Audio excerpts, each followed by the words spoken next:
Yo, what's up? This is KallaTheYapper, and I'm back with another reaction. Today I'm going to react to this video made by the Nigerian Perspective called Fatui vs. Fraxis, The Importance of Villain Perception in Gacha. Okay, I'm going to say this now. Originally, I did originally already start reacting to this video, and I got up to about around here, but then I was like trying to give my examples, and I was like kind of all over the place of what I was trying to get at, right? And it ended up being like an hour-long reaction, but like I was kind of stumbling all over myself. I couldn't get my thoughts together of a good counter argument or whatever. So I was like, you know what? Hold up. Let me end this recording. Let me come back and really think. Let me think back on this. Let me give my brain some time to think. And it clicked. So now, granted, this wasn't for the entire video, but just one in particular thing he said in the video that I felt like, hold up, there's some pushback that can't be provided here in this conversation. Anyway, yeah, so I'm going to re-react starting from this point moving forward, and probably just repeat some points I already made originally, and then dive deeper into to a certain point up around here, because this goes about like perception, and he's referring to Arlecchino. And I have some pushback to give about the Arlecchino point. Anyway, let's start. Start with the first thing, portrayal. And this is a very interesting discussion, because if you had asked me just a few months ago, I would have completely been on the side of the Fatui. And really, I was in my previous video, because when you think about it, the way the Fatui have been portrayed from their introduction all the way through the game has been nothing short of phenomenal. And what makes this more interesting is that the portrayal has grown alongside the game itself. I mean, when you think back to the early days of Genshin Impact, during the first year when most people saw the Fatui as villains, you realize that they were depicted meaningfully, not just as antagonists, but as powerful and compelling figures. I want you all to take your minds back to when the Fatui were first introduced in Genshin Impact. You had Signora, this really well-designed mysterious woman, showing up to literally bitch slap a god right after he had just finished fighting a dragon. Really, if you're talking about mystery, power, anything that makes a faction compelling in a single moment, there's very few introductions that come close to that. And that strong portrayal continues even now. Yes, it is good to note that there has been growth within the Fatui, and these days, the Fatui are shown in a much more morally grey light compared to the absolute villainy of their earlier appearances. There are still aspects that we can critique and discuss, and we'll go into that as the video continues. But when it comes to portrayal, I think the game still does a solid job. The Fraxidus, on the other hand, started off a bit more slowly, and that's not entirely the faction's fault. It's more about the Jingzhou story in general, which felt a bit rushed and underdeveloped at first. But everything changed when we got into the Renacita story. Because unlike the Fatui, the Fraxidus strength doesn't come from raw power. There is no power system that goes from 1st to 11th. First pushback, the Fatui is not solely ranked based off strength. That is merely hearsay, thanks to characters like thanks to Child, a member of the Fatui, who only, like, one of his core things is about viewing others based on their strength or whatever, right? Because he loves to fight. He get that from his master. Right? He desires to fight, to be stronger and all of this stuff. Nice. I thought that. Because right now I got Genshin Impact pulled up right now, and I'm reading through their dialogue lines more about Wanderer, just to see if I can find this line about the Fatui and how they're organized. I'm not finding anything as of right now. Nope, not finding anything suggesting the Fatui are organized based off power level.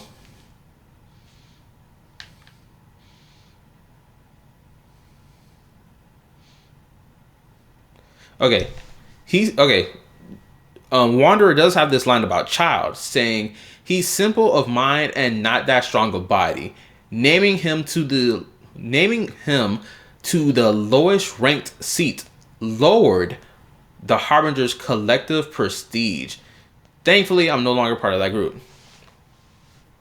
So there was nothing about power for a reason why he was lowered. More so, it's just like state of mind and him not being strong.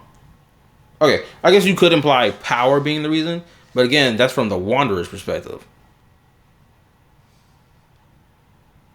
The Regrader, the 9th Harbinger. Oh, the 9th ranked guy? He's obsessed with the idea of fair exchange, to the point of wanting to overthrow the natural imbalance between gods and humans. But I guess it's just how ordinary mortals are like. How ordinary mortals are like. It's easy for them to come up with pointless delusions. Honestly, it's nothing worth writing home about. Just like how there's also nothing impressive about his abilities or choice of partner. Anyway, whoever chooses to work closely with the Doctor is sure to meet a nasty end. Okay, so the Regrader works alongside the Doctor, more than likely, because the Doctor gets his projects funded by the Regrader because the Regrader loves making money on. Okay, let's see. The Rooster. Only someone as dense as Child would think the Rooster is looking after him and his family out of the goodness of his heart. Although the mayor has indeed done a number of things for their benefit, anyone with a brain would be able to tell that the underlying meaning is your entire family is in my hands. And mind you, the voice lines for the Harbingers are like in order from like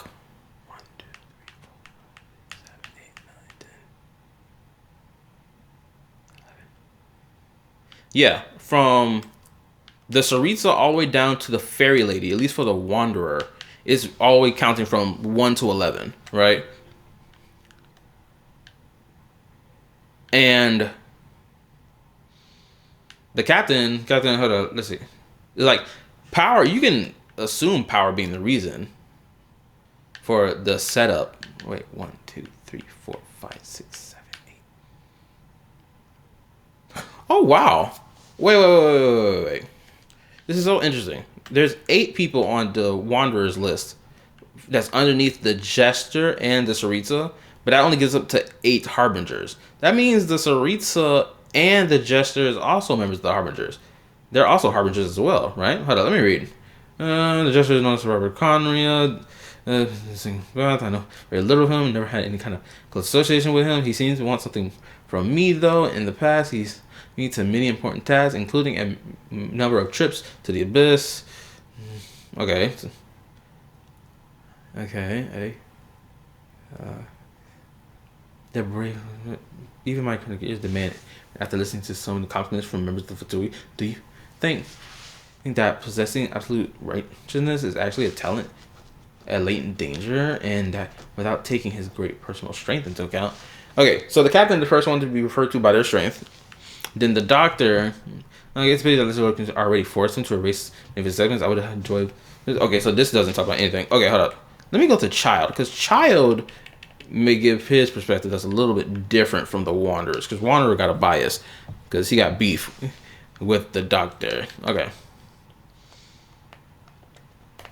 The Fatui, Child's chat, the Fatui. I wonder what the rest of the Harbingers are up to, plotting and scheming on an even grander scale, no doubt. We've seen that so many times.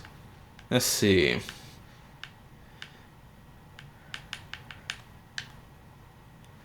The Saritsa. A warrior must be always ready to face any challenge with his blade. The outcome of battle is irrelevant. What matters is that you learn from the experience. Okay. He says this, but you don't really learn much about the Saritsa other than potentially she may be a warrior. She may be a fighter. Correct. I'm sure the Harbingers must know of my dealings with you by now. Oh, I love to see the look on their faces. Haha. Which obviously talks about the traveler's relationship with Child. Okay, survival. Okay, does he have anything about any of the Fatui? Okay, hold on. He has nothing about the Saritsa, Varka, the Jester. Oh yeah, the Jester is a Fatui member. So okay, yeah, so I was right. He was the first ever Fatui Harbinger, and today he is our leader. He only appears in important occasions. It's for his accomplishments. To be honest, I don't really care. I owe my loyalty and devotion to this Rita and no one else. Okay, so the Jester was the first Harbinger, and he has great accomplishments as a Harbinger, right? So there's nothing about that that talks about strength. The captain that Child talks about, this well, I've seen him in battle before, and oh, what a sight it was. Perhaps I'm ranked too low for him to notice me right now. Well, he may not recognize my strength yet, but one day I'll show him what I'm made of. Okay, so this is when the captain is referred to by the child, and child refers to him based on his strength. The doctor, he makes experiments of himself, different ages, made prosthetic ones out of them. Prosthesis out of them and assign different tasks to each one. I know all my comrades are a little weird. Well, come to think of it, if I met another version of myself, I'd have to fight to then and there decide which one of us gets to survive. Okay, craziness on his part. The damsel comes before the knave. The Fatui Harbingers are ranked by strength, and I have no idea why that girl is number 3. I test my skills with every Harbinger who ranks above me if I had the chance, but when it comes to her, something just doesn't feel right. Anyway, you should be careful around her. Probably something doesn't feel right because of the fact that she was a moon maiden and his power was like not synchronizing with that, or like wasn't fucking with it. Okay, so he meant this is child referring to the fact that the Harbingers are based off strength. But this point of his kind of is contradicted when you look at the doctor. The doctor, the entire time of the story, up until Nodcry, was not a strong Harbinger in terms of like the power set he had. He wasn't strong, like at all, right? Because we never seen him in combat, so we can only assume that he's not as strong as we thought he was. It's not until he obtained the power of the moons that he become ultra powerful. But that's not because of his own strength. It's because of something else that he stole to obtain this power to be so powerful. So, and then what was that? What was it? The knave. Look, I got nothing against people who have their own agendas. I myself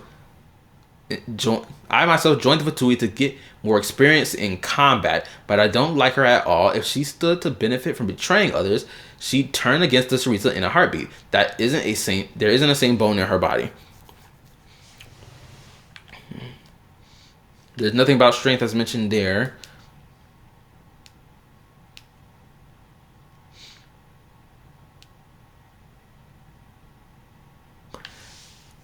And actually, now let's even think about it. 1, 2, 3, 4, 5, 6, 7, 8, 9.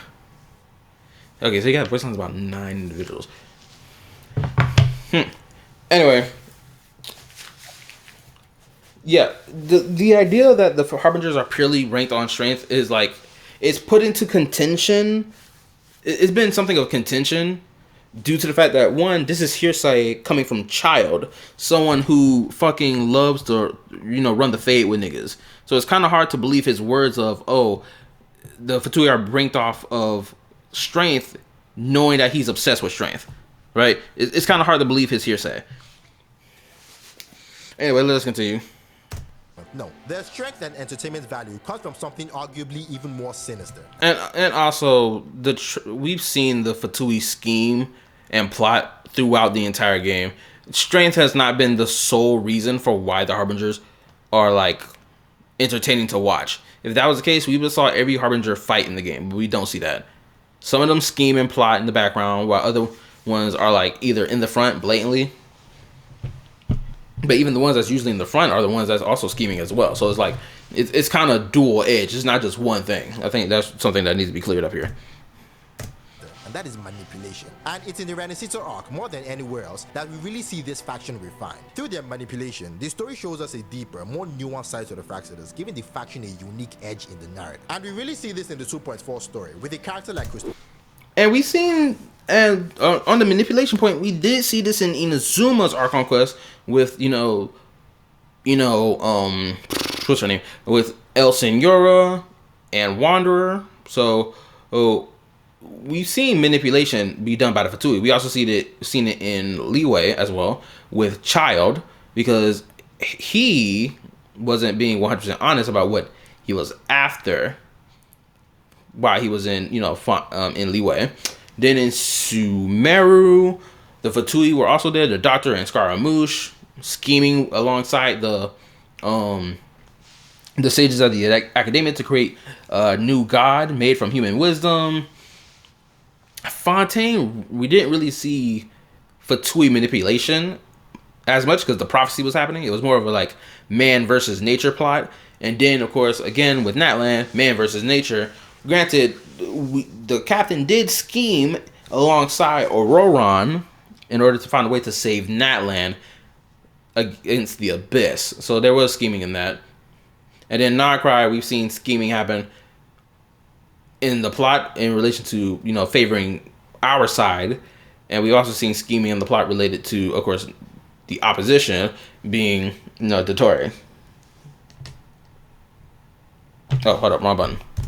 Christopher, who had a relatively simple goal of giving the Thronodian more power, but went through an incredibly convoluted plan, trapping the entirety of Septimont within his Sphere, creating another Septimont altogether. All of this just to fool the protagonists, to manipulate them, to place them in a situation where they don't fully understand what is actually going on. Then in 2.5, we have the Grand Architect, a character defined almost entirely by manipulation. I mean, his very first introduction involved manipulating his own teammates, and doing so in one of the worst way possible. And really, when you think about it, you start to notice a pattern. With the Grand Architect, every single appearance in the story, whether he's speaking to the Rover, Fulova, Chiwen, or anyone else, his first instinct is always the same: to manipulate. So really, when it comes to portrayal, I believe both games do an equally fantastic job at delivering that entertainment factor, building excitement around these characters, and really making us look forward to what they'll do next. Moving on to the final topic, perception. And really, with all the glaze I gave Genshin Impact in the previous point, this is where the game completely loses me. And ironically, this is where Wooden Ways really excels with the individual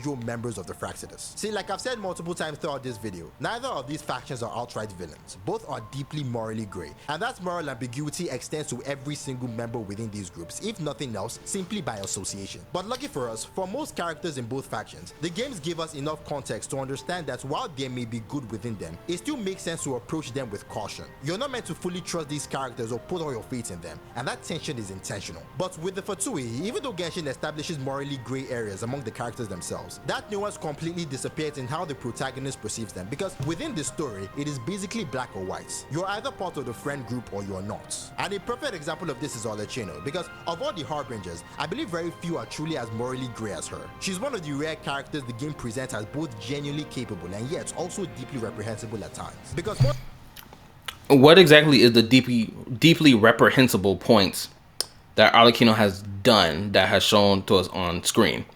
Or that has been shown on screen? I need to know what exactly that is. Characters the game presents as both genuinely capable and yet also deeply reprehensible at times. Because more than anything, what the game emphasizes about this character is her resourcefulness. See? Okay, resourcefulness. Let's see if he explains the resourceful aspect of Arlecchino's character. Arlecchino has no problem killing those she deems deserving, and we see that time and time again. Okay. Killing someone does not equate to resourcefulness. If you were going to make a claim of her being resourceful, you should have mentioned how she is great at intelligence gathering, something she was trained to do when she, too, was a child of the House of the Hearth all them years ago. That's what I would have used, or maybe used the Fontaine Archon Quest as an example of her, you know, gathering information. Or maybe even Nightcry, where she also helped gather information as well related to the Moon Marrows. Or not even just the Moon Marrow, but also stuff related to like, what's call it? What's the clan she's from? The Crimson Moon Dynasty, and the little information she did have about that. Like, we could have explained that a little bit more. Like, go into that a little more. Again, the game makes it clear that this isn't just a job for her, it is a lifestyle completely at odds with the philosophy of the Traveler, and one that no one would really. I ain't gonna lie, I found something a little dishonest what's going on with his framing and using this scene. The Traveler was under the impression that Arlecchino was going to kill the children of the House of the Hearth, but she never had that intention to begin with. Because she's not this heartless bitch. Because that's what the previous knave was, a heartless bitch who didn't give people a out of the Fatui, or in particular the House of the Hearth. You had to live or die in the House of the Hearth. Whereas Arlecchino was like, yo, I'm not doing that shit. If someone wants to leave the House of the Hearth and never be a part of it ever again, and they want to go live their life, I will grant them that. I'm not going to kill them for that. right? That shows the difference of compassion between her and the previous knave. And he claims that he claims that Arlecchino killing someone is completely at odds with the traveler's personal morals. But the traveler has never stated a personal moral not to kill someone, or is against the idea of killing. As far as I remember, there's never been a state of that. If that was the case, the traveler would have gotten in the way of the Raiden Shogun killing off, El Senora, right? But he didn't.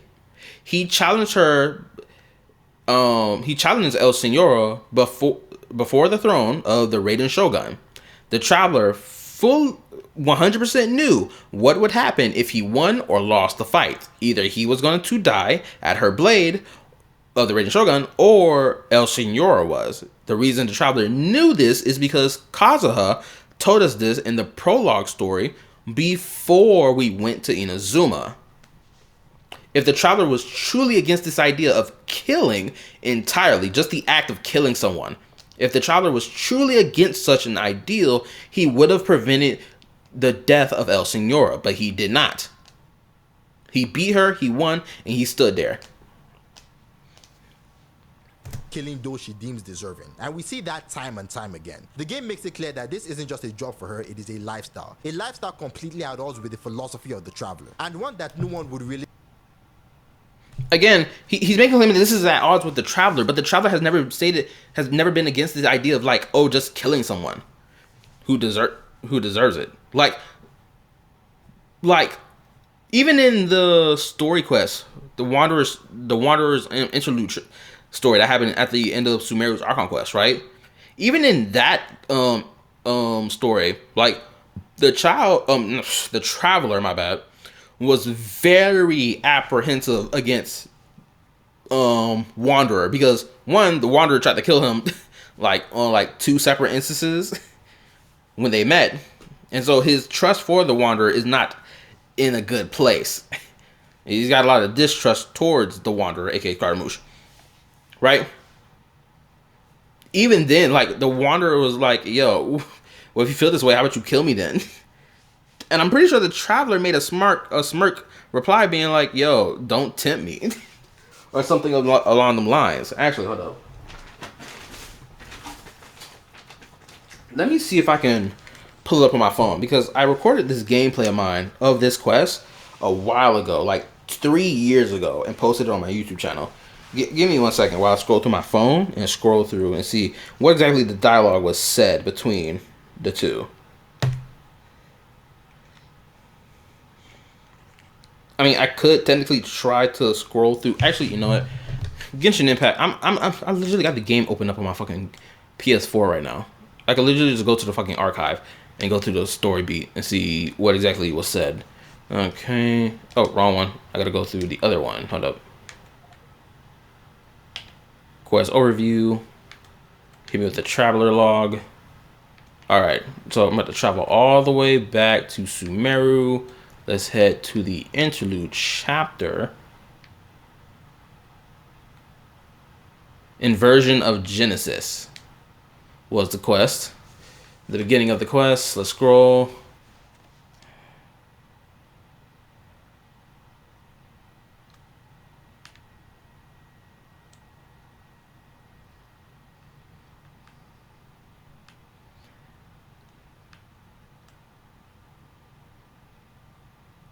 Oh, hold up. Here we go. This is a set of lines right here. Traveler in Paimon, there you are. Neither bad news. We saw the balladeer strolling around public. Did he escape? Sure enough, you're here.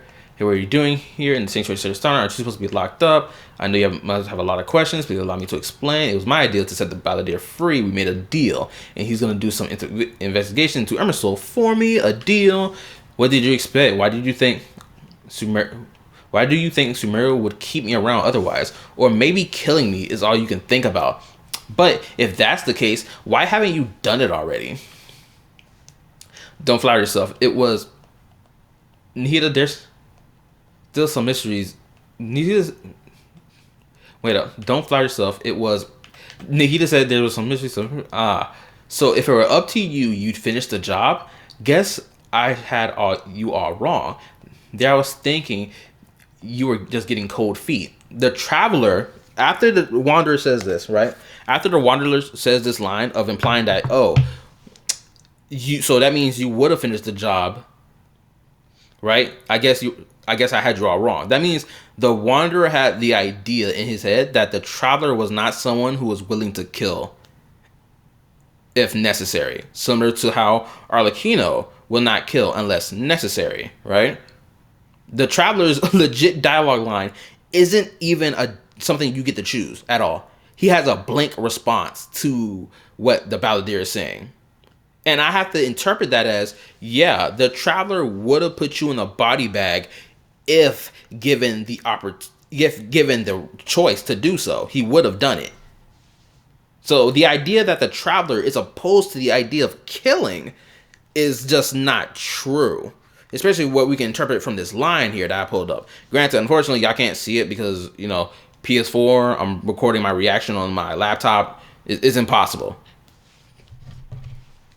I mean, it's not entirely impossible unless I scroll through. Actually, you know what? Actually, this won't be entirely impossible.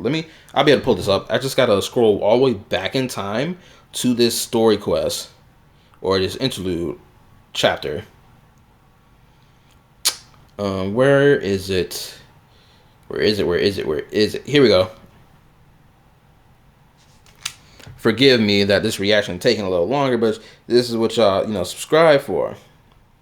Okay, 3 years ago. Bang, bang, boom.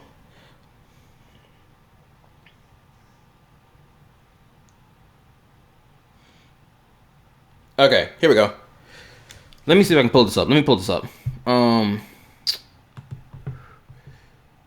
Oh, this is my House of the Hearth example that I was going to use for later. I'll pause that. Join. Things you might. Damn it.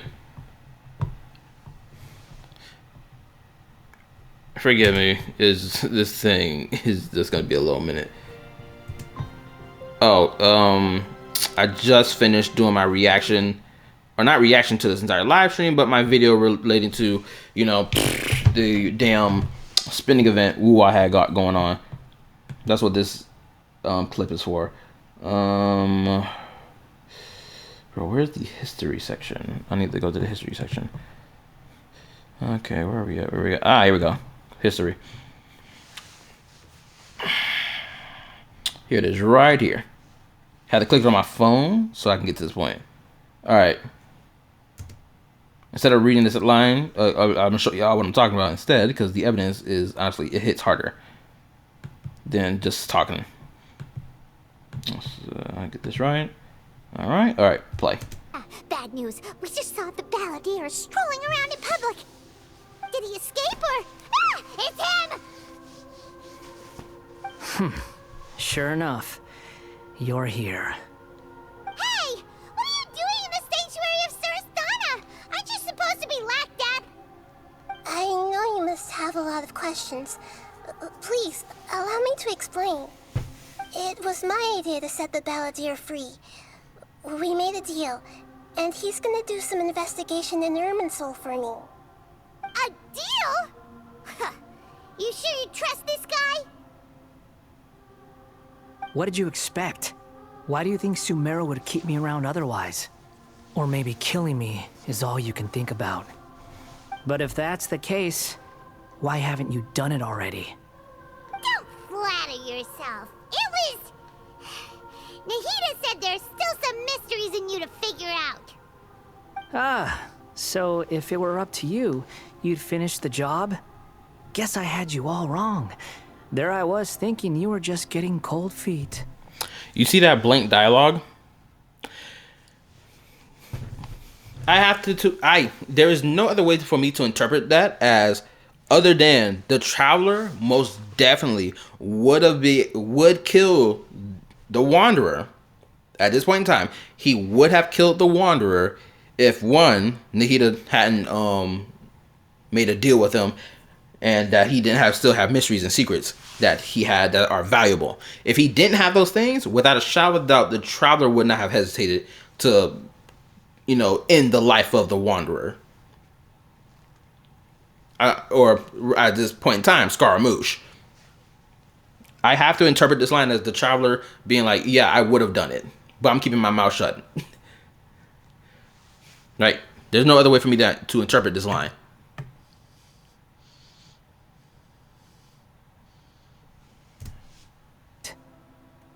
Well, that escalated quickly. Not a good start. Could I ask you all to please calm down? But Paimon's worried about you, Nahida. Don't let him trick you. It's not every day you see people questioning the God of Wisdom's judgment. Just when you think you've seen it all. Don't you dare try to drive a wedge between us! As long as the terms are reasonable, I don't think there's a problem in making a deal. Even with the balladeer. Right? And this one line alone, describes a lot of the relationships between the relationship between the traveler and a lot of the harbingers, at least the ones we've come in contact with, who have or at least developed relationships with. For example, right? Child. In the same vein, this holds true in relation to Child, right? We make a deal with him, the relationship builds from there. We find out that Child is not as black and white as we assumed him to be, and he has more layers because he cares about his siblings and his family.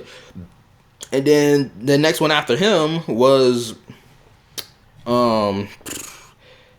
technically Wanderer in terms of the next new harbinger we met. Unless you want to go in the order of limited time event stuff, then the first harbinger we met was Senora, then Scaramouche, then Child. Or it was Senora, Child, then Scaramouche. And then next relationship that we formed after Scaramouche was with Arlecchino. Arlecchino didn't pose a threat to Fontaine at all when she was trying to save it, because that was her homeland, right? She had no intention of destroying her homeland, clearly. Getting the Gnosis, yeah, absolutely. But destroying her homeland was just not going to happen. Then after Arlecchino, it was the captain. We made a deal with him because he wanted to save Natlan, and he had no intention of causing damage to Natlan. He just wanted to save the people of Natlan from the abyss. And then Sandrone and Columbina, it was mutual agreement because Sandrone cares about Columbina and wanted to help her, and Columbina had no beef and had no ill will towards anybody. Honestly, she was just aloof, just existing. She wasn't really living. She was just existing, right? She had no sinister malice in her heart about anything. Sandrone, Sandrone was just like any average person. She hated niggas. She loved niggas. It was either or, depending on how she felt. But even then, she didn't do any dastardly shit. The most dastardly thing I know that she did was cut someone's tongue out because they had gotten in her way, or that she had discovered they were trying to fuck up her shit. It was Fontaine Archon Quest, a World Quest I haven't played. It's something along the lines from what I found out from a viewer. Anyway, let us continue back to the video about what the point he's making. Realistically expect the traveler to accept. But all of that is just the tip of her moral complexity, because even more striking and arguably more reprehensible is the fact that she heads the House of the Hearth, a facility that trains children to become Fatui soldiers. And of everything associated with Arlecchino, this is by far the most extreme. I mean, it would not be surprising for someone to label this as outright villainous. But what? Well, it's not really villainous because, one, we know the children of the House of the Hearth all were abandoned by their families. That's one. Two, she gave them a home. Three, we know Arlecchino genuinely loves and cares for the children of the House of the Hearth. So much so that she is impressed when Linné, Lynette, and Fermime they go above and beyond to try to stop Arlecchino from quote unquote killing the children of the House of the Hearth who seek to leave the house. Because in her story quest, right, It's not this one. It's in part 2 of my live stream, right? In the first part, we learned about the House of the Hearth, we learned about the House of the Hearth and like how they do certain things or how their members are like, right? Oh, this is Project Stuja thing. Okay, hold on. Let me go. Where is her shit? Give me a second. Wait a minute. Hold up.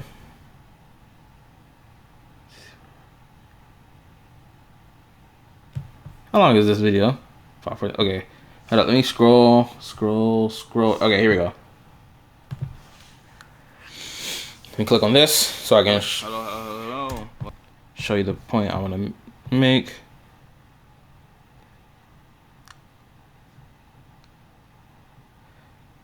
This was a World Quest section. This was her conversation with Nouvellette. This was when we bumped into a citizen of Fontaine. Oh, Paimon recognizes that look. You've got your thinking cap on, don't you, Traveler? Also, if you hear me munch,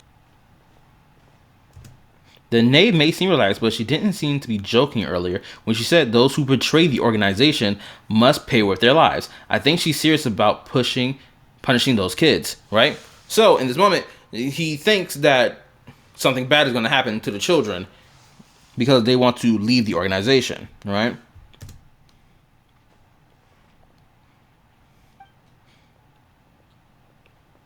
How would we stop her? No. There's something else to figure out first. And mind you, the only reason he's having these thoughts is because, one, he found out that some of the children of the House of the Hearth want to leave the House of the Hearth and want to live ordinary lives. That's the only reason the Traveler is having this response, right? The Traveler clearly does not have an issue with quote-unquote child soldiers. The reason, and I'll explain the reason for that right now, is because we already have multiple instances of child soldiers in the game, right? Genuinely.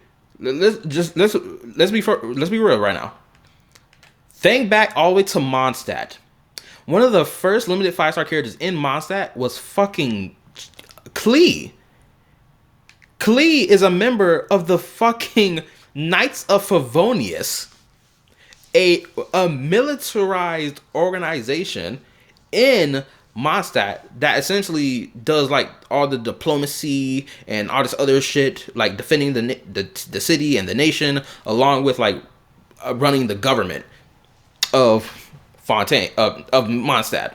My bad, right? She's like one of the first instances of child soldier we ever come across in the entire game. And then another instance you could argue of a child soldier is Amber. Again, another member of the Knights of Favonius. The only reason she's a member of the Knights of Favonius is because she was trained as a child by her grandfather to be an outrider, because Amber respected the outriders and she loved her grandfather and continues to be one to this day. What's another instance of child soldier that we have in the game? Natlan, another prime example. Bro, who was one of the first characters we met when we went to Natlan, for crying out loud? It was fucking Kachina. Kachina was the first child we met in Natlan. Right? She was the first child of Natlan that we ever met in the whole game. At the start of Natlan's Argon Quest. And they were fighting in a tournament to determine who would go fight the Abyss in the Night Warden Wars. Right? Kachina won. And she got to go fight in the Night Warden Wars against the Abyss to protect her homeland from the invading Abyss. So that's another instance of child soldier. Regardless of how good or bad the government is for the training of said child soldier, it's irrelevant. It's purely because the reason I'm making this stating this now is because child soldiers are nothing new to Genshin Impact, and it's nothing new to the Traveler because the Traveler has seen it already before in previous nations, before and after we met the members of the House of the Hearth. What's another instance of child soldier in this game? let me see. I guess you can count Sayu as a child soldier. Granted, she's not really, well, she is a shorty. It's more so she hasn't grown, but people could presume that she's a child because of her size. She's a ninja for crying out loud. She's trained in ninjutsu. That's child soldier level stuff. Without a shadow of a doubt, Jean was trained as a child to wield a sword because, you know, she's a part of one of the 3 big families of Mondstadt. Same thing go with Diluc and Kaya. Both were trained how to fight in swordplay as children. What's another example of child soldier? Let's see. Ganyu was trained as a young at a young age to fight. Where do you think she learned to fight? Who did she, or rather, where do you think Ganyu learned to fight from? It was clearly that she was taught by Cloud Retainer to fight, and then the Archon War happened, and I'm pretty sure she was younger back when the Archon War happened versus how old she is now. So I would have to label her as a child soldier in the making, or child martial artist, whatever the fuck you want to call her, right? Who's another instance of child soldier? Let's see. I mean, Shinha, if you want to count Shinha as a child soldier, I mean, she was trained by the Adeptus, who are all warriors in their own right and ascended godlike beings, but she was taught how to fight monsters and abyssal creatures and whatnot. That's a bit child soldier like, is it not? So I can push back on this in the comment section below. I don't mind. I'll be glad to see the pushback. What's another instance? Let me see. I'm swapping through all the elements right now on my account. Ian-san, that counts. Auroron also counts. Kujo-Sara more than likely also came from a warrior background as well. Razor was taught as a child to fight, taught as a child, and still is being taught to this day. Granted, he was taught how to use a greatsword by Varka. What's another character, child soldier like? Child counts because of the fact that we know that at a younger age he was squabbling with niggas, and he had such strength and potential, which is one of the reasons why he joined the Fatui in the first place.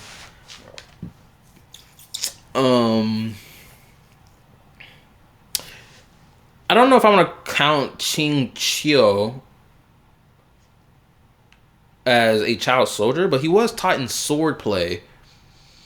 He was taught how to wield a sword at a young age, and he is a young member of his family that is pretty prestigious. Who's another instance of child soldier? I mean, Yao Yao, she's also trained by the Adeptus to fight as well. I would deem this as a child soldier because, I mean, if things do go down and she needs to defend her home, that is Leeway Harbor, from an invasion from the Abyss, you better believe she's going to be on the battlefield. Kale, I don't know if I should count Kale as child soldier because she wasn't really a child soldier. More like child experiment. Let's see. What else? What other element can I bring up? I feel like I've gone through every element to find a child soldier, at least from playable characters that's on my account. And I feel like I done came across every last one of them that fit the fucking bill. A child soldier of some kind. Right? So clearly the Traveler has no issue with the concept of a, child soldier. Seeing, again, before and after Fontaine and meeting the House of the Hearth members. So clearly, if the Traveler really objected to the idea of child soldiers, right, he would have said something about in Natlan about, yo, I don't think it's right that a little girl like you is fighting in a tournament to then go fight against the Abyss. I object to that, right? The Traveler would have said something along the lines, but he didn't. Shoot, we can even assume that the Traveler themselves is a child soldier, or a child that was trained to be a soldier of some kind, or just a fighter in general. Because the fact that this Traveler, who traveled from world to world, knows how to fight using a sword, mind you, a bladed weapon that can take a life, right? And they're supposed to be just a mere traveler who travels from planet to planet.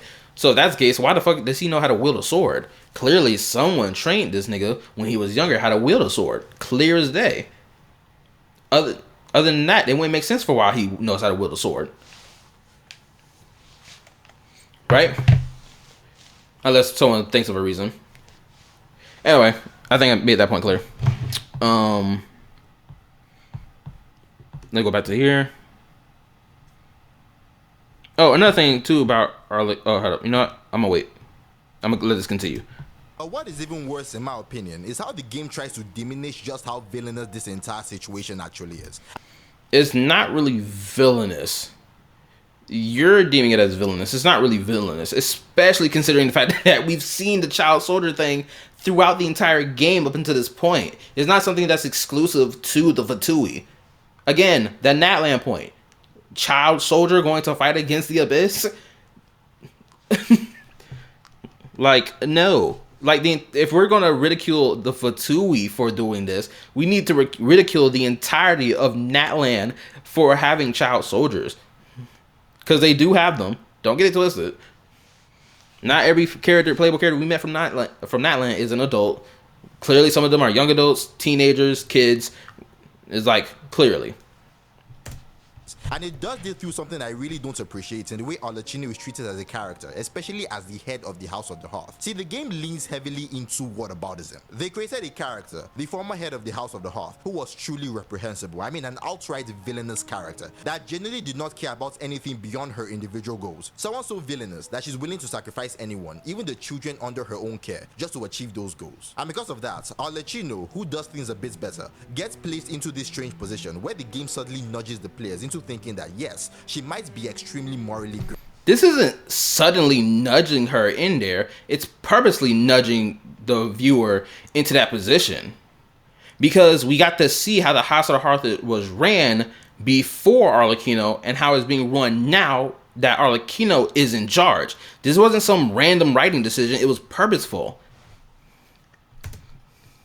Great. She might do things most people would never accept. But what about this other person who is so much worse? But regardless of who the current head and hold up. It is, what we understand about the Fatui soldiers, or what the game has made us understand, is that their presence almost never brings anything good. In the worst case scenario, their presence leads to needless and innocent death. Take the Inazuman revolution. Okay, hold up. There's a lot to break. There's a lot to unpack from here. First and foremost, let's go back to the whataboutism thing, right? The whataboutism thing, that is nothing new. Let's go ahead and cut that shit now. The whataboutism argument is like, yeah, there's a whole bunch of characters in fiction who get hit with the whataboutism. Like, oh, would you have preferred this person to become the head of the clan? Or would you prefer this person? For example, JJK. In JJK, we know that the head of the clan is in that story, at least up until right now, they were pieces of shit because of how they treated the women of their clan, right? Absolute pieces of shit, right? The idea of giving birth to a daughter, if not twins, mind you, is seen as less than by jujutsu sorcerers, right? It's already a red flag to show how shit the clan is, right? Guess what? Season 3, episode 4, you have Maki, one of the main characters that we follow, or side characters we follow in this grand story of JJK, who goes about and murks off the entire clan, in the entire Zenin clan, with the exception of her friend Fushiguro Megami, right? Guess what? Maki not only kills off every other member of the clan, she kills her father and her mother too. And mind you, she's a side character who's on the same side as the protagonist. Like, the Zenin clan was portrayed as being pieces of shit, most definitely, right? But they weren't like outright villains. They weren't out here being villainous to the nth degree, right? But they were dickheads, most definitely, pieces of shit. At least in how their culture was, and their customs they held on to, right? But like, our main character, or our side main character that everyone loves, Maki, killed people. She took lives, right? If we're going to like morally grandstand on the whole training child soldier thing, and even like the whole act of killing, to be like, oh, that's like the whataboutism argument. Like even in that counts too, because like for JJK again, it'll be like, oh, who would you rather have be the clan, the next head clan for the Zenin clan? Would you prefer it to be Maki, or would you have preferred it to be the dickhead who only views women because of their bodies and not because of him remembering their names or their faces? What would you have preferred? You better believe a lot of people would be like, I prefer Maki. Because we got to see Maki on screen for a long period of time. We understand her, what she's fighting for and what her goal is. She wants to be the next head of the Zenin clan and run things her way. To disprove all the claims made about her being like, oh, she'll never make it as a Jujutsu sorcerer type shit. And she sits here after the death of her sister at the hands of her father. She murks off the entire clan, completely outpowers every last one of them. Even niggas who have freaking jujutsu techniques. She's out here murking them off with ease. She killed every last one of them niggas. And her mom and her dad. Like, again, the whataboutism argument. I would prefer Maki Zenin any day of the week, even after she murked off her old clan, over the dickheads that were running her clan to begin with. And treated her and her sister like shit, and every other woman and every other woman in their clan as shit. You better believe I would choose Maki. And in the same vein as Arlecchino, I would rather have Arlecchino, someone who has shown compassion and love for the children of the House and the Hearth, and so much so is willing to give them, not even willing, but even lets them choose the life that they wish to live. She doesn't make the choice. She doesn't demand the choice of them. She lets them choose what life they want to fight for. And if they want to be a part of the Fatui, okay. If they don't want to be a part of the Fatui, that's also okay. But you're going to have to fight for that. Right? She doesn't kill them. And guess what? She lets them leave. Hold up. Let me pull this clip up. I know this will probably be like the longer section of my video. Or my reaction. But like, Paimon recognizes that look. You've got your thinking cap on, don't you, Traveler? to scroll further. Also, if you hear me munching, it's because I'm eating. If this damn screen don't fucking load.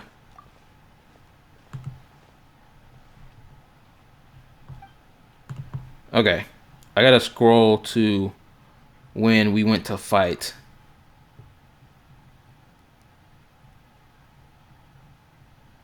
Because even in this moment, right before the fight.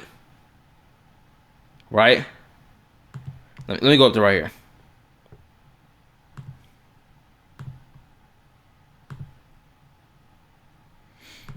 Hopefully this plays all the way through. Since you said you're an old farm, I'm going to take your word for it for at least. Okay, so in the Discord, obviously, Discord, just it's all up and ready. Oh, it is being goofy. I'm sorry, Chapleau. Fultz. I'm sorry, Father. We accept our punishment. Chapleau, according to the rules of the House of the Hearth, how should these traitors be punished? All those who betray the house pay with their lives. And so it shall be.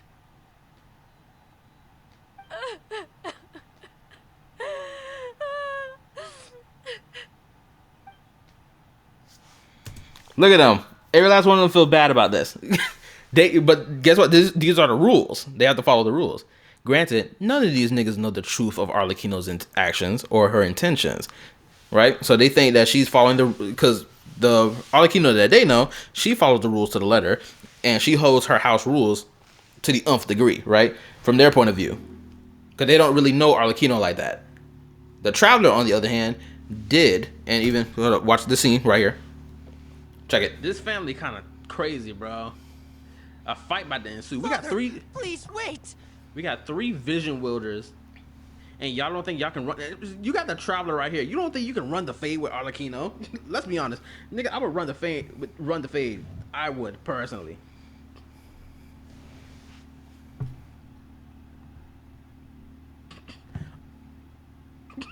Hold up. Family. Welcome. This is about to be. We're thinking about something else. Again, this is going back to my point about how Arlecchino is more compassionate, is a blatantly compassionate individual in comparison to the previous House of the Hearth ruler or leader. Wait, did I don't think I played Hold up. at my PS5. Oh my god. We're gonna. I am a certified yapper. Hopefully, there's no fighting going on in the Discord.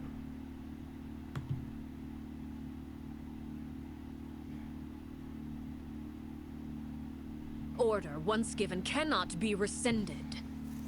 However, given the extent of your determination, I suppose we shall have to go about this a different way. Oh boy, here we go. Draw your weapons and face me. They should have had the camera aimed at her when she said this line. Father, are you referring to a duel? Precisely. The rules of the house will not be altered. Traitors must be punished. Oh boy. However, resolving disputes with a duel is also one of our rules, one that also applies to me. Demonstrate a sufficient showing of strength, and I shall offer a concession. Yeah, this is about to get crazy. I'm not even ready for what I'm about to see. Hopefully the freaking trailer didn't spoil too much stuff. But bro, it's about to get wicked in here. Okay, let's continue. I'm ready for it. Wait. Beat. Father in a duel?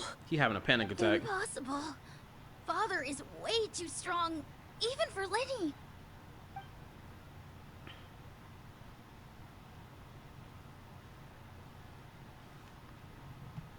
Oh, hold up. Gang?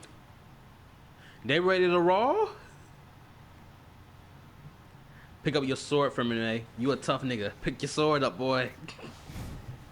Oh, we ready to do this. Did you hear that, Traveler? Yeah, I heard it, and it's about to get crazy wicked. The 4v1 about to be wild. Lenny and the others have to duel the knave. What should we do? Can they really win something like that? Obviously, they're not winning, but I'm not even about to fight her. I'm gonna stand on the sideline and just watch the fight with popcorn. If they lose, those people from the house are really gonna be executed. Hey, are you listening? The Traveler contemplating right now, Paimon. Is executing really what she wants? Why they didn't just let him use his voice in this moment? Don't you want to say a proper goodbye There we go. at least? Anger makes you impulsive. Sorrow causes you to waver.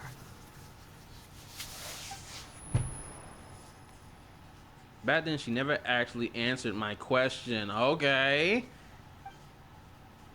But it makes the answer pretty obvious, doesn't it? Oh, looking at that expression on her face, she seems really serious about this. Guess that means there's no chance she's throwing the duel on purpose, huh? There's no way the knave will lose on purpose, although... When guests are around, families are often on their best behavior. And any disputes are less likely to escalate. All this important stuff we learned in the beginning of her story quest up to this climactic point right here. A lot of story quests in Genshin Impact does not have this climactic moment. Hold on, I'm talking crazy. Not a lot of story quests in Genshin Impact have this climactic moment where stuff from in the beginning of the story quest is echoing itself into the final part of the first act of the story quest. We rarely see this. And for anyone to proclaim that this story quest is bad, you're an idiot.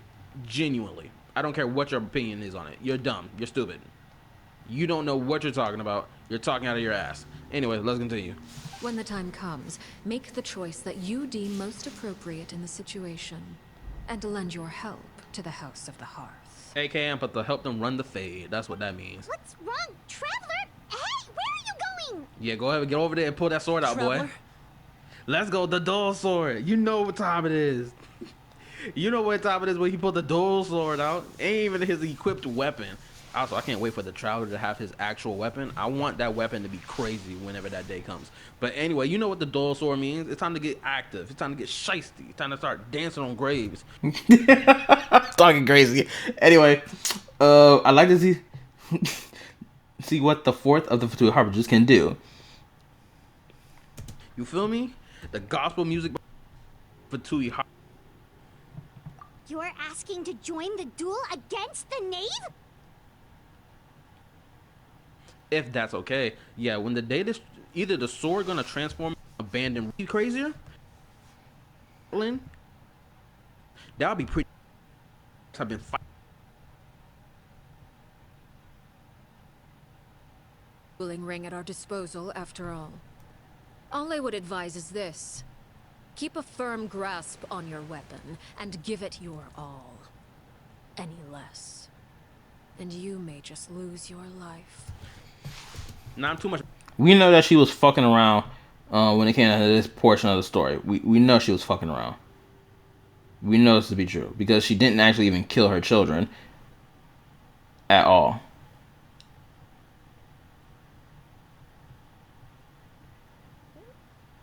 It was never her intention to kill them, right?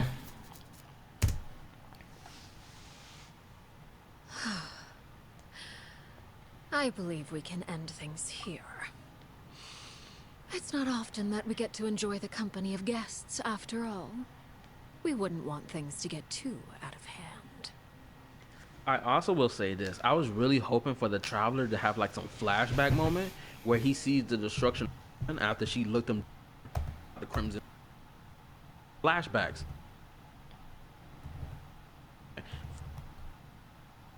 Gonna be like on. Brother, are you alright? My bad. I just gotta get these points across.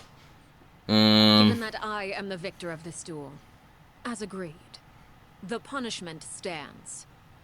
No! I never thought things would end like this. However, everyone involved in the duel demonstrated a remarkable level of strength and determination. In light of this, I'm prepared to change the method of execution. She wasn't even going all out in this fight. Yeah. Well, actually, can you really say that when she had to enter into stage? Please. Okay, like she said, I prepared to change the method of execution. Right? Meaning she was not going to murk off these children. Something the previous knave would have never done. The previous knave would have fought them and killed them on the spot. That's what the previous knave would have done. This new knave does not do this. Hold up. And just flies towards you. Yeah, you're right.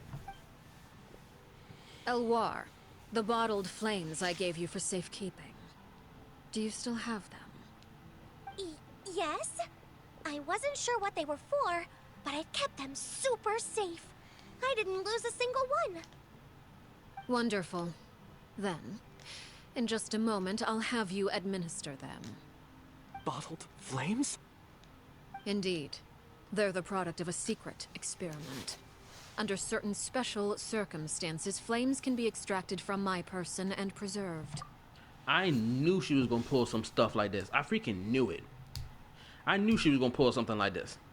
Because, what was it? The dude we ran into right before we came to this fight, he had the scar across his nose. Homeboy seemed to not remember who Arlecchino was, despite the fact he was one of the people talked about in the, execution list. So it's clear. So she uses her flame power to, if they want to leave the House of the Hearth, she wipes their memory of being in the House of the Hearth entirely. And then she just let them go about their, having their normal lives, which is a better punishment, honestly, than freaking being X'd out of life. Once ingested, searing pain will spread across every inch of your body. No harm will come to you physically, but your memories will be burned away. Again, back to the whataboutism thing. Seriously, would he have preferred Arlecchino to just ruthlessly killed these children? Like, again, choosing between the previous knave and this knave. Again, to the whataboutism. Like, bro, again, I would prefer, if I was a member of the House of the Hearth and Arlecchino was the, and I had to choose between Arlecchino and the previous knave, I would choose Arlecchino because she will let me leave. That's the difference. The previous knave would have never allowed any of the children to leave. We know this to be true. They all would have to die. Arlecchino, she gives you the option to leave. She gives you the option. Even though they had to squabble with her, still, the option was given. The method of execution was changed to not killing of the body or the spirit, but killing of past memories of being a part of this group. That's the only killing that's happening here. That genuinely did not care about anything beyond her individual goals. Someone so villainous that she's willing to sacrifice anyone, even the children under her own care, just to achieve those goals. And because of that, Arlecchino, who does things a bit better, gets placed into this strange position where the game suddenly nudges the players into thinking that yes, she might be extremely morally grey, she might do things most people would never accept. But what about this other person who is so much worse? But the most morally grey thing we've seen from Arlecchino is just killing people. And what I mean by that, killing people rightfully so. Like, we have not seen Arlecchino kill somebody unjustly. The person she killed in her animated teaser was someone who brought harm to, mind you, one of her children of the House of the Hearth, which shows, again, the compassion she has in comparison to the previous knave. The previous knave wouldn't have not shown this level of compassion to be like, don't worry, twin, I'm gonna spin it back for you. The previous knave would have just let that child die, be like, you failed as a member of the Fatui. You are a disgrace, right? Arlecchino don't move like that. So of course she's putting this whataboutism position because the story wants to put her in that position on purpose so that we can choose between ourselves, the viewer, to be like, okay, which one do we prefer? Do we prefer the old knave, or do we prefer the knave that actually shows love towards her children and is willing to accept them for who they are and accept the quirks that they have coming with them, that comes with them as well? Like, that's the difference between Arlecchino and the previous knave. The story is deliberately written like this on purpose. This wasn't an accident. This wasn't a fluke. Regardless of who the current head is, what we understand about the Fatui soldiers, or what the game has made us understand, is that their presence almost never brings anything good. Yes, that is true. However, we've seen pushback against that within the most recent story quests. Fontaine's Archon quest, Natlan's Archon quest, and finally Nodcry's Archon quest. From Mondstadt to Inazuma, this stance makes sense. But from Mondstadt to Inazuma to, like, the Fatui wasn't really okay. The Fatui soldiers weren't really, no. From Mondstadt to Sumeru, this state that Nigerian perspective is giving about most of the time is always end up something bad always happens, right? For the first 4 chapters of the game, absolutely. But for the latter chapters of the game, we've seen another side of the Fatui Harbingers and just the Fatui as a group to show that to us, the viewers, that the Fatui is not this black and white villainous group. It's actually diverse. It's actually got layers. Not every member of the Fatui is this villain. Not even the Saritsa, the head of the Fatui, is a villain. The Jester, he himself is not a villain either. Right? He's a victim. She's also a victim. The majority of the Fatui that joined this group either joins because of their own volition, or they join because, like, they were brought in via the House of the Hearth, right? And there's some Fatui who leave the organization. Granted, they are forced. They are like get hunted down after, because as we saw in Sumeru, there was a world quest where 2 Fatui that fell in love with each other wanted to leave the organization. They were being hunted down by Fatui agents, and the Traveler helped them escape, and they escaped, right? More than likely, those Fatui agents and the ones that did escape were trained by the previous knave of the House of the Hearth years ago, which is why they don't accept traitors just leaving the organization, in comparison to Arlecchino, who's willing to accept people to leave the organization if that's what they choose to, but they're gonna have their memories wiped. Which, again, whataboutism argument, the difference between her and the previous knave, blatantly. Soldiers, or what the game has made us understand, is that their presence almost never brings anything good. In the worst, And not that the way he's framing this, he's completely again he does not mention Natlan Archon Quest. He doesn't mention Fontaine. He does not mention Nodcry either. It's like, and he doesn't mention the fact that Fatui, depending on who they are under, depends on how they're going to move. Whether or not they're going to be these dickheads, or whether or not they're going to be really helpful people trying to help the nation with their crisis. Like, this is not a black and white view. The Fatui has never been this black and white view type group. They've always been gray. So I don't understand why he's framing it as every time the Fatui has been on screen, it's always led to something, or the Fatui as an organization been on screen, it's always led to something bad, or the soldiers, it's always led to something bad, or them just doing something horrendous, which is not true. Worst case scenario, their presence leads to needless and innocent death. Take the Inazuman Revolution, for example, where Fatui soldiers were supplying weapons to both sides of the war, fueling conflicts that caused countless deaths. And in the best case scenario, their presence still leads to property destruction. Now consider that Arlecchino is in charge of a facility where soldiers like these are trained, a place where children are being groomed to become killers. That alone raises serious questions about— Groomed to become killers is a bit of a stretch, especially what I just showed y'all. Most of these niggas aren't even groomed into nothing. Most of these niggas are born with these little quirks about themselves. Like that dude who strangled his fucking house pets, and the little girl that has an infatuation with poison. I wouldn't call that them being groomed. It's more so that's their habits. That's their unique little quirks about themselves. And of course, the House of the Hearth that trains future soldiers of the Fatui is like, yeah, it's like, why wouldn't they like help them further, grow that side of themselves as Fatui agents? It would only make sense. These are trained, a place where children are being groomed to become killers. That alone raises serious questions about why the Traveler accepts her as a true friend, as the game calls it, especially given everything the Traveler knows about her actions and her influence over these children. And I want to be very clear, I would not have a problem if the game handled the Traveler and Arlecchino's relationship more professionally. For example, if the Traveler treated Arlecchino as an acquaintance, someone he tolerates for now. If he treated a situation— Again, that would only make sense if the Traveler had any opposition towards this idea of the House of the Hearth, which he doesn't. And the reason why is thanks to Lene. You know, the 5-star character from Fontaine, the one who we found out was a Fatui member and also a member of the House of the Hearth.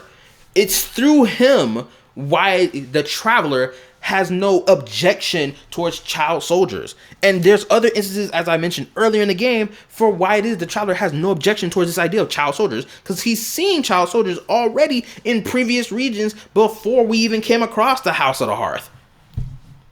Right? So it's like, again, this would only make sense if the Traveler ever expressed disdain towards the idea of child soldiers, which he never has. Like, what are we talking about here? This would make sense if that was the case, but that's not the case. That's not what happened. In my opinion, they handled their relationship pretty well, especially when their relationship only was able to be built off of the fact that, one, Lene introduced the Traveler to Arlecchino. Or rather, the Traveler came across Arlecchino via the Archon quest. And they both had a solid goal of wanting to save the people of Fontaine from the flood. They were both acquaintances in that respect. The only reason the only reason the Traveler understands Arlecchino more is thanks to Arlecchino's story quest, where we get to see the House of the Hearth. We get to understand the conditions of the House of the Hearth and how she treats the children of the House of the Hearth and so on and so forth. Which is why the Traveler has no opposition towards Arlecchino and how the House of the Hearth is ran. He has no opposition. He has no disdain for it at all.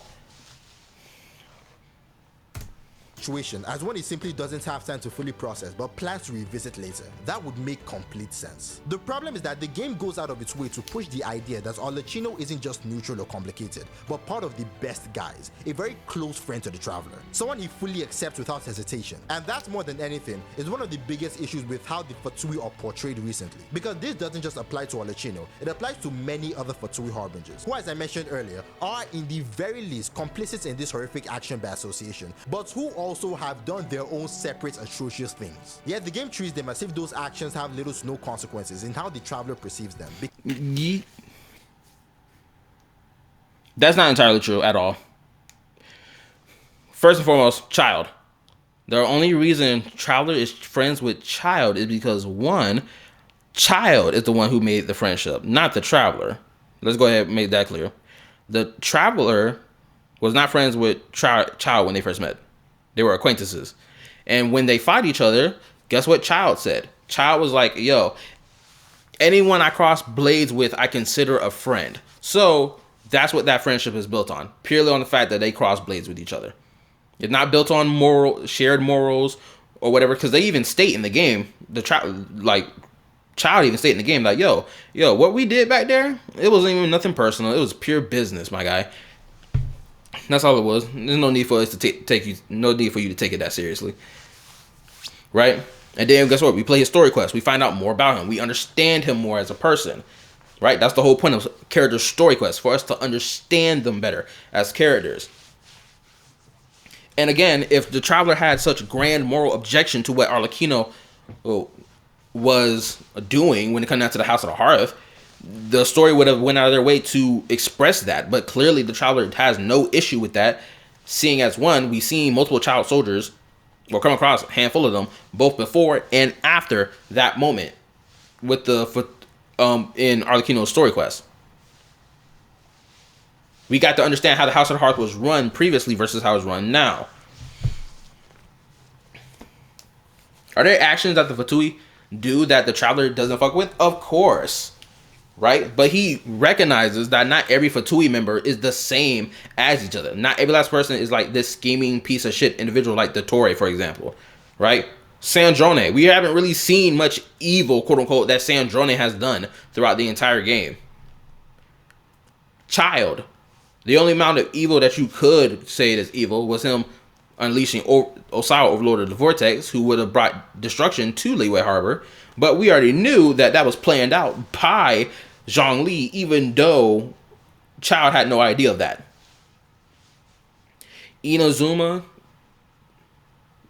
Traveler had rightfully fought against El Señor because he understood what the fuck the Fatui were up to in Inazuma, and also the Traveler's friend Tepe had died thanks to the actions of the Fatui by them distributing delusions that cause rapid aging, right?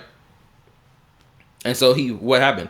Got to the throne room, fought against El Señor, and El Señor dies, and Traveler recognizes the fact that, this duel was going to result in the death of El Señor because Kazuha told him what happened to his friend in Inazuma before he met the Traveler. It was like, he had my bro, he dueled with A before the throne, got killed, right?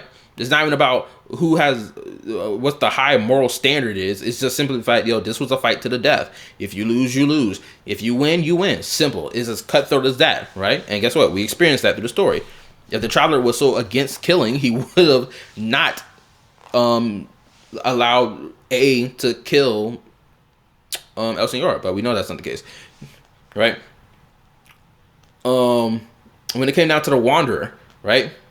The most crime that we've seen from the Wanderer, at least what the Traveler has seen on screen, was simply what happened in Sumeru with the whole Samsara dream cycle thing, and him like shooting down electricity and stunning Tainari. That's like the most quote unquote evil we've seen from that the Traveler saw from Wanderer, honestly, at best, until like the Mecha God fight. And then Arlecchino, we didn't see no real evil from Arlecchino at all, honestly, to even judge her, to be like, oh, why are you friends with this person? Why are you associated with this person? Because it starts off with association first before friendship actually comes through the door when it comes down to a lot of these characters. In particular for our antagonist characters who are either no longer antagonists or become neutral characters. Because in reality, they really do not. With the fractures, however, done their own separate atrocious things. Yet the game treats them as if those actions have little to no consequences in how the traveler perceives them, because in reality, they really do not. With the fractured survival. I mean, it did hell wait for the traveler, so that's because the traveler had his own view of Tartaglia when they first met, and after their fight, but then the story quest happens, and the traveler obtains a new perspective of Tartaglia and why it is that he's a Fatui member in the first place and what he's fighting for. So it's like, and it's like it helps the traveler understand their POV. Like, he doesn't write them off as absolute villains, at least for most of them. He doesn't write them off as absolute villains, especially if they're not trying to actively kill him. Or if another character like Nahida gets in the way and be like, yo, I made a deal with this individual. We're going to work together on something that I'm trying to do. So put the blades down. The traveler willingly puts the blade down. Right? Wuthering Waves handles this very differently, and in my opinion, almost objectively better. See, if anyone remembers, one of the biggest fears going into the Filova story was that the game would gloss over her wrongdoings, making her too sympathetic or too relatable, and force the rover into a friendship for the sake of the story. But as we all understand, the game takes a significantly different approach. See, we cannot agree that the Filova story was absolutely phenomenal, that is undeniable. But what I appreciate most is how the rover views Filova throughout the entire story. The game handles this with a strong sense of believability. I mean, no matter how tragic or sympathetic Filova's backstory is, the rover continues to see her as an antagonist. He stays defensive the entire time, never letting his guard down. Exactly how someone would realistically react to a character like this. Throughout the story, the game never allows casual conversation or forced bonding, regardless of whether Filova would later become playable. It sticks to reality, keeping the character interactions grounded, and never leaving room for players to question the rover's reaction. And more than anything, the way the rover treats Filova throughout the story makes perfect sense. And really, this is true for every Fractidus interaction. No matter how villainous or morally gray the character may seem to be. You know, like, another example I can give that kind of counters against this point is, like, for example, Choso from JJK. Again, another JJK example, right? Choso from JJK is later revealed to be the brother of Yuji Itadori. Mind you, Yuji started working alongside with Choso after what happened in Shibuya, where hundreds of people died either at the hands of Yuji or being possessed by Sukuna, or a couple hundred or died at the hands of Choso in the train station, where Choso was helping the other cursed spirits, you know, try to seal Satoru Gojo, right? Like, we don't have a scene dedicated to being like Yuji being on edge around Choso after what happened in Shibuya, right? He doesn't have a scene like that at all, because Choso, before the Shibuya arc ended, he came and helped with them fight against possessed Ghetto, and honestly, the reason why he didn't even kill Yuji was because he realized last second that, yo, this nigga is my brother. And this nigga Ghetto, possessed Ghetto, got me fighting my brother for real. I can't let this slide. Right? Because it's for Choso care about his brothers all the way through. It don't even matter if they're fighting on the same side or opposite sides. He care about his brothers. He hold that relationship tight knit. Right? Like, would we consider that bad writing, that Choso or that Yuji does not, like, feel on edge around Choso anymore or at all after the Shibuya incident? It's like, I wouldn't deem it so, because especially the mindset that, you know, that nigga Yuji is on at the point in time, and on top of that, it's like, he has no one else he could trust at all. And the only person he could trust is this individual Choso, who turns out to be his brother. So it's like, especially knowing that he's being hunted as well by Jujutsu Society after the Shibuya incident. So it's like, Choso is the only person he can put his trust in.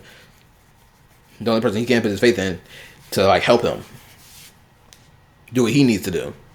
And Choso agrees 100% without no pushback. Because that's his brother. Because he loves his brother. He loves his brother. His brotherly relationship is everything.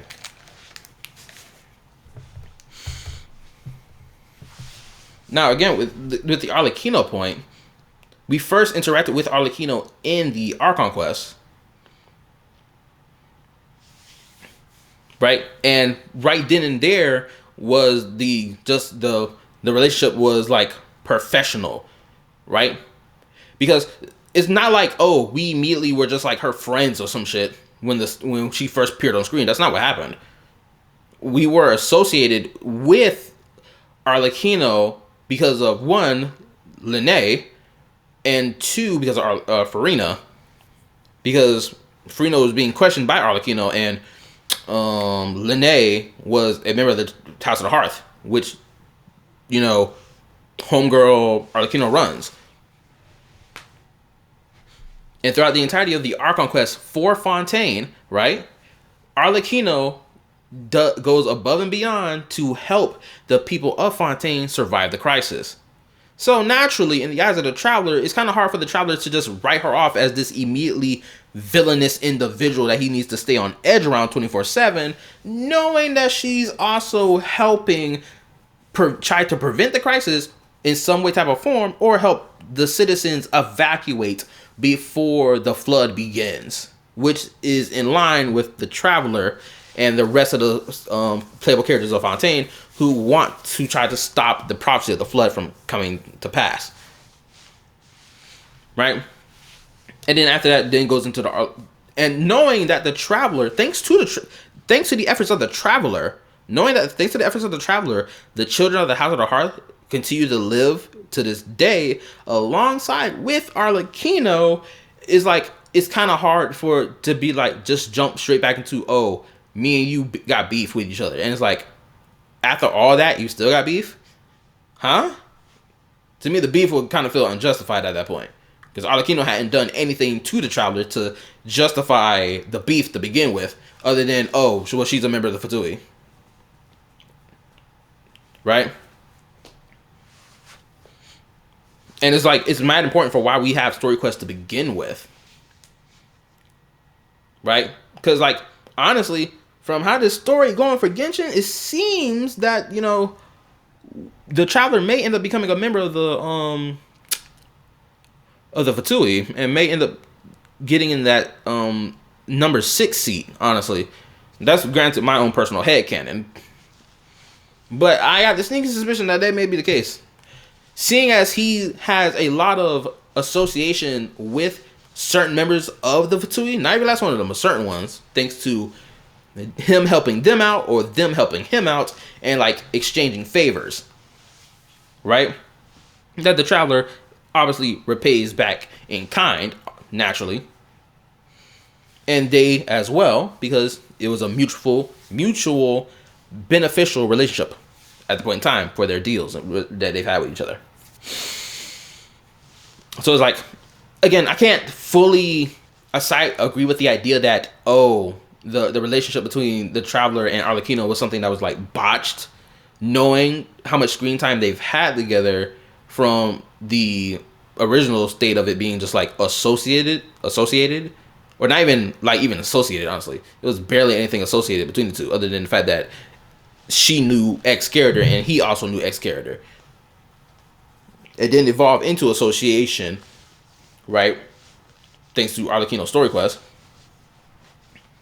Where at the end of it, we don't even really become friends with her. We do get an understanding of her, of who she is and why she does what she does. You know, having their normal lives, which is a better punishment, honestly, than freaking being X'd out.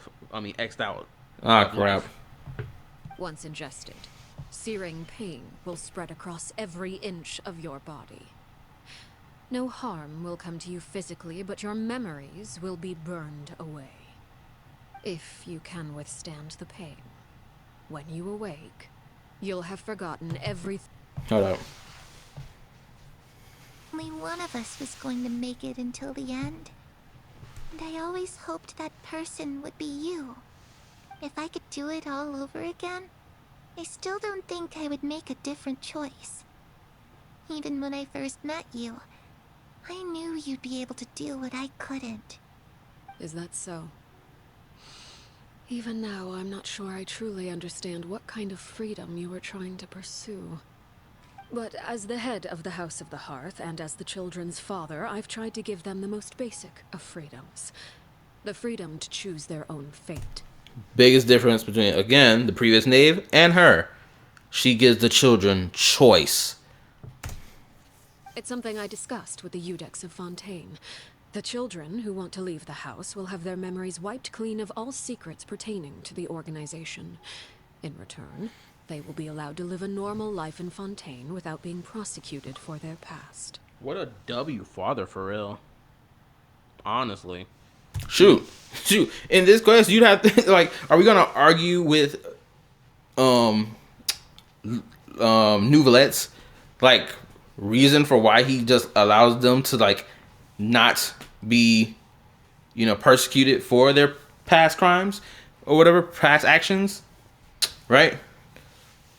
Granted, it's really gonna just fall into the citizens of Fontaine being forgiven for their sins. Honestly, I think that would be the main reason, or because, you know, the knowing that the children will be wiped of their memories of their past life entirely is like kind of fair to judge them off their past when they don't even remember their past, and all they remember is the now. So it's like, anyway, you get the point I'm making. Oh, wrong button.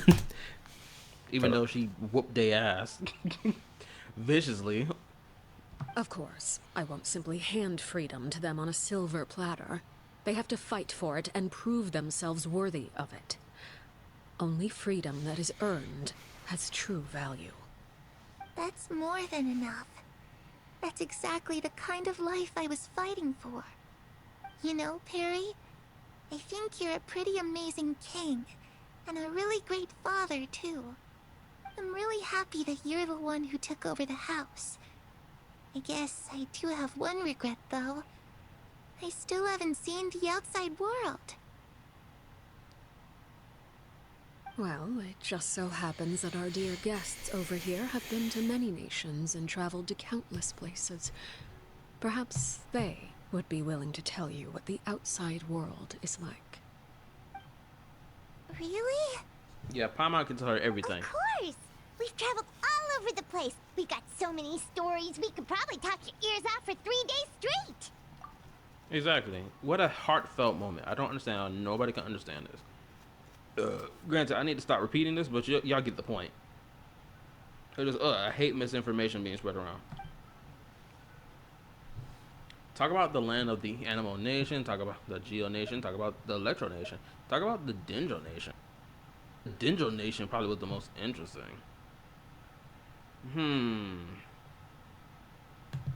Let's go to her right about here. This is sad. After she disappears. Goodbye. May we meet again someday.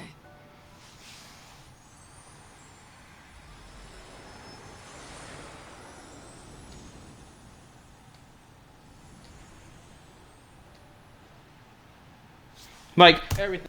Like the traveler learning all this personal information related to Arlecchino. It's kind of hard for me to believe in this idea that oh, they should have just been professional with each other all the way even into Nodcry's Archon quest. It's like, it's kind of hard for me to believe this, knowing that we learned all this important information related to her background that she revealed to us herself.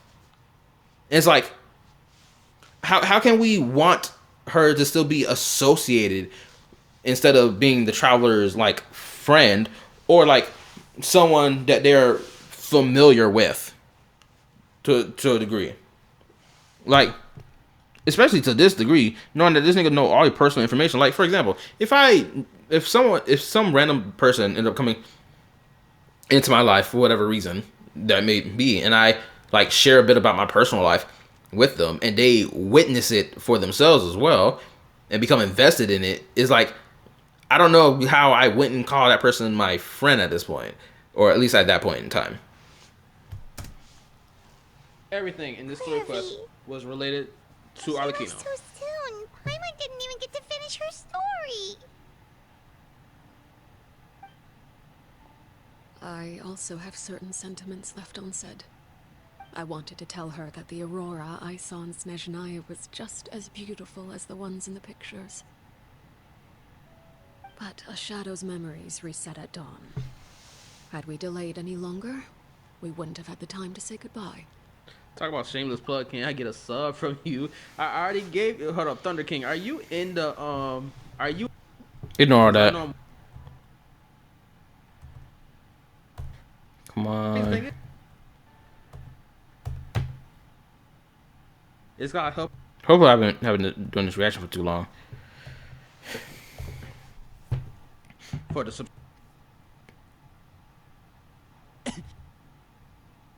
may linger. obviously. Cause that's the type of nigga I am.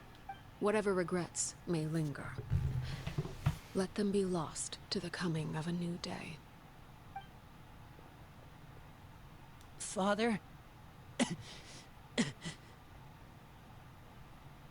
Linny! Hey, Linny!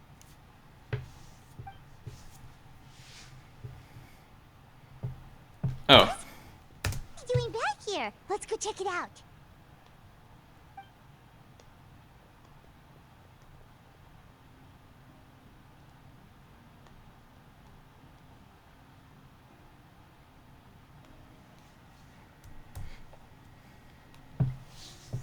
Father, the bottled flames have been administered. Filial and the others have left the house. And you? What have you decided? Thank you for giving us that choice, Father. But we never wanted to leave the house. It's the only home we've ever known. Lynette and Fremine feel the same way. They're recuperating back at the Hotel Bouffe d'été. But I decided to come back and tell you where we stood. Also, just to let you know, man, Diaz, I also Like, there's so much we could gather from this story quest to understand her as a character and why it is the Traveler would even associate with Arlecchino. Because again, the Traveler has not seen anything related to Arlecchino that's worth being like, oh, I'm against you. Other than, oh, I'm a member of the Fatui. That's it. The whole child soldier thing, the Traveler has never expressed any disdain towards that or his own moral opinions about it. Never has he ever done it. So we can't assume that the Traveler is running on the same morals as we, the viewers or players of the game, either. Clearly not. Anyway. Casual conversation or forced bonding, regardless of whether Filova would later become playable. It sticks to reality, keeping the character interactions grounded, and never leaving room for players to question the Rover's reaction. And more than anything, the way the Rover treats Filova throughout the story makes perfect sense. And really, this is true for every fact of this interaction. No matter how villainous or morally grey the character may seem to be, the game never shies away from showing the Rover's thoughts about this group. At no point does it contradict or undermine his philosophy or way of life, just because of his interactions with them. And more than Again, you have to show proof of what the Traveler's philosophy and way of life is.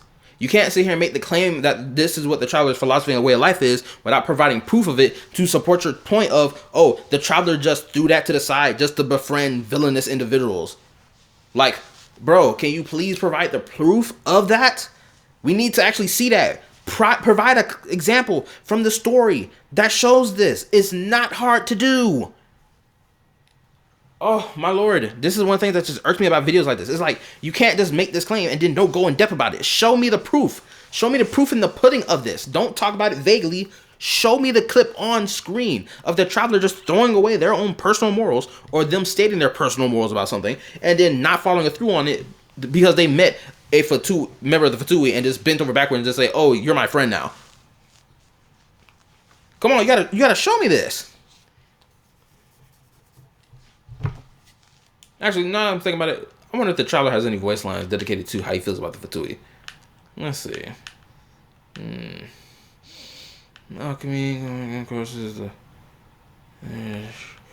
Bennett, the Razor, the Wonder Maiden. Okay, it's like rituals. It's the Cliff Tribe, which is White Gain. My bad, I gotta scroll through a lot of this just to see if I can find anything about the Fatui. Not finding anything related to the Fatui as I scroll through his voice lines. Nope, I'm not seeing anything related to Fatui. Still scrolling, by the way. Okay, now I'm in Sumeru related things.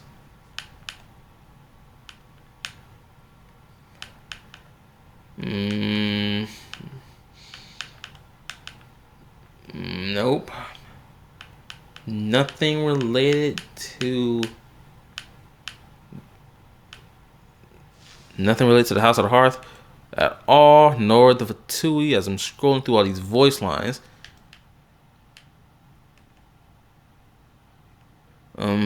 Let's see.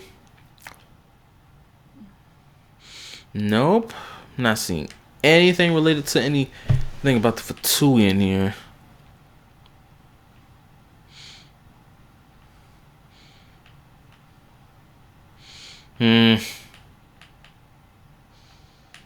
Nope. There's nothing in here about their personal feelings on the Fatui. Like, at all. As I'm scrolling through all these fucking voice lines.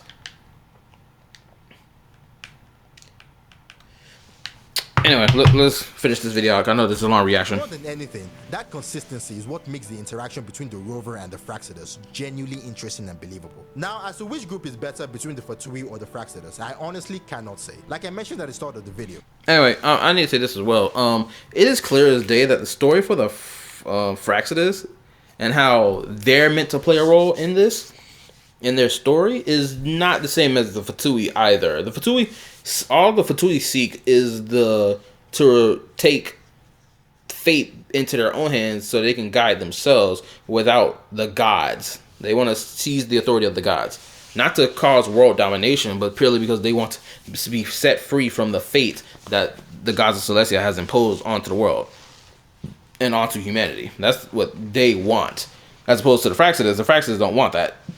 The Fraxidus have directly indulged themselves in crime across the board. Like blatant terrorism. Right? And also, so unlike the story for Wuwa, the Fraxidus are clearly meant to be solely the villains of the story and nothing more, or anything else beyond that, unless it's revealed that the rover created the Fraxidus group, which then we got to talk about morals related to the rover and truly if they hold the same morals and whatnot. But yeah, the Traveler is the story is clearly making the Traveler have associations with different members of the Fatui for who knows what reason into the future. Maybe because he's going to end up joining the Fatui, maybe become a member of the Fatui Arbingers. Who knows? Because at this point in time, the Traveler, especially at the end of the 6.3 story, has declared that the world of Teyvat is their home. And they've started to care about everything. They have they've long since cared about everything that's happened in this world and related to the people of this world as well, from the lives and from all these lives that he's come across and the lives that they've lived and heard, whether it be he witnessed their story personally or he heard about it from them. Right? So it's like the Traveler has gained a great understanding of this world and the people in this world. And he knows not everything is like solely just black and white, which is why not every member of the Fatui is just a black and white individual. They're either absolute evil or absolute good. No, they're always in between. Which is why, because of that, it's clear as day for why the Traveler can befriend or associate himself with certain Fatui members and not all of them. Right? Because who knows? Maybe the Traveler's goal, since he now has expressed his love for this world, who knows? Maybe in the future the Traveler would want to associate with the Saritsa of Snezhnaya, aka the Cryo Archon, in trying to aid her in freeing humanity from the shackles of fate that the Heavenly Principles have, imbued into this world or shackled humanity with, breaking those chains, right? He may end up siding with her for all we know, which would make sense for why the Traveler needs to be associated with certain Fatui members, not all of them, but some of them. Anyway, also, we don't really know what other Fatui member we're gonna meet that's gonna be like, oh, playable character, or gonna be like either on the side of the Traveler or on the opposition of the Traveler. We have to wait and see for that. Anyway, like, shoot, the most recent story for 6.3, right? The Traveler and Dottore had a lengthy conversation with each other, right? There was even one moment in the story where the doctor was like, yo, I viewed Columbina as a sister, but as time went on, she started avoiding me, right? Homeboy, the doctor, could not understand the reason why. The Traveler told it to him in his face, is like, bro, because you don't see her as family. Because you have a messed up perception of what family is. That's why.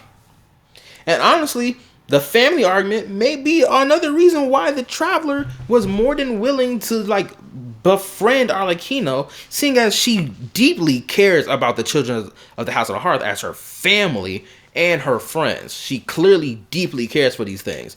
She never once said that she never cares about the things. She clearly does.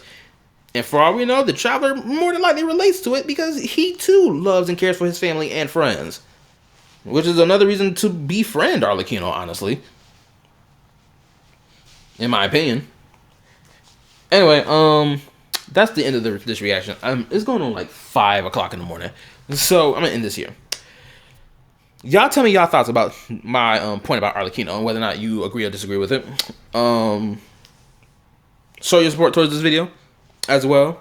Check out, I'll leave a link to Nigerian Perspectives video in the comment section. Or not comment section, but in the description below. Like, sub, turn on the notification bell, join my YouTube community Discord if you wish. Link is on my channel. Check out my yapping topics and my yapping reaction content as well. All those videos are available to watch on my channel. I stream here on YouTube only. So if you want to see me stream any of these gacha games I play, which are Genshin, Star Rail, Zenless, and Wuwa, I'm gonna play Infield soon so that I can get a taste of that game. And if you want to see me play 2 non-gacha games, also pull up and watch me stream Fate Samurai Remnant and Gravity Rush Remastered. Anyway, this is KallaTheYapper signing out. Peace.